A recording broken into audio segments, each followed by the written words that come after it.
All right, everybody, so I wanted to talk a little bit about the hand cranks. This is fairly typical of what you would get from anybody. This is our new Bootstrap Farmer specific hand crank that's coming out in the fall of 2021. And so first look, very exciting. So here's the components of the hand crank. Number one, the handle. And it is simply a handle with a hole and a nut and bolt that goes into this side of the shaft, which is the front facing part of the handle of the hand crank. And then the back shaft, which goes this way as a 3/4 EMT, which is what the bottom of your roll-up side is. And it's got a corresponding hole that you simply slip in, place the supplied nut and bolt, and tighten that down.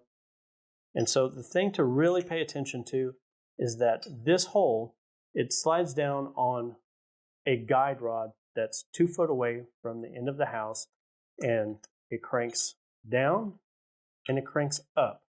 Now, it fits very loosely in here, and that's because the way that the cam action works inside there actually stops this from rolling. It doesn't stop this part from crawling up and down the guide pole. The guide pole is simply there to keep that straight down the length of the high tunnel.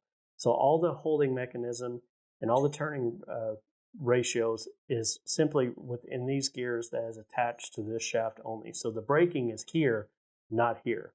The other thing that we see, we'll set it down, is when this thing is sitting on the ground, we'll get calls where it's like, I can't turn this, what do I do? Well, this piece back here is actually a handle that you can pick up, and there's enough flex in here, and the reason we have you go 2 foot away is because you can pick this up and then start pulling it up, and you'll see that as you're moving this up and down the guide rod, you'll use this handle to pull up level at the same time to go up or to go down and kind of help guide that down the guide pole. So just really wanted to point out that all of the holding mechanism and the 4-to-1 gear ratio is here, right here, and that this hole is simply meant to go over the guide rod to keep it from going side to side.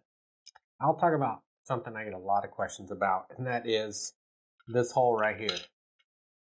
You put a piece of 3/4 inch EMT in this. Again, it's your vertical guide rod.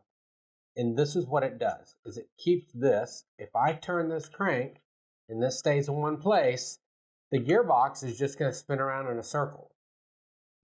You notice this stayed in the same spot. Now, if this is in a fixed position from the guide rod, which holds it, now when you turn this, this spins. So there's the rollers in here, all they do is slide up and down on the guide rod. When you turn this crank, these rollers don't engage the guide rod and make it climb up and down. It doesn't work that way. What actually happens is the guide rod keeps the body of the gearbox from spinning, which makes this rotate. Excellent. So that's pretty basic. Just wanted to cover that real quick because we do get questions on it.